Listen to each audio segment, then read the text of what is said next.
Sammy Wilson from the DUP. First of all, those letters from the presidents of the EU and the European Commission.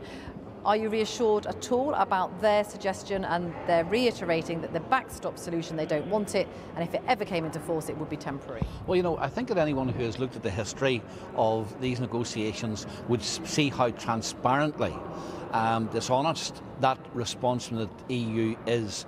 They've spent 2 years negotiating an agreement. They have 585 pages of legalese to ensure that there's no loopholes by which the EU or the UK can escape from the terms of the backstop.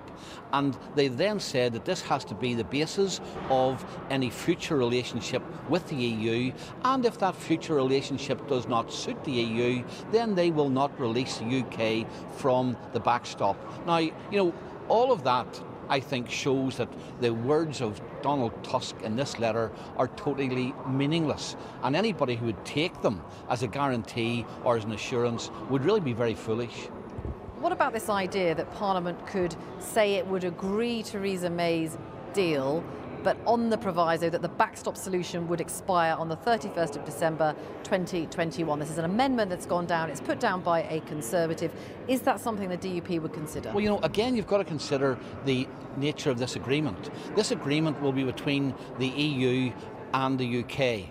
The amendment would only be a commitment by the UK government that it would expect the backstop to stop or to end in. It would show the EU what would be required, and then you could ask the EU to move. But the EU already know what's required. I mean, any EU negotiator will have steeped themselves in what is said in these debates, what has been said by spokespersons from different parties and different sections of different parties, etc. They do not need an amendment in the House of Commons to show what is required. So you wouldn't consider voting for that? No, we wouldn't. And you know, because first of all, if it's only to give a signal to the EU, they know what's required. And secondly, any commitment would be a one-sided commitment, a commitment made by one party to the agreement, but not binding on the other party. What would be binding on both of them would be the terms of the withdrawal agreement, internationally agreed, if it went through this House tomorrow.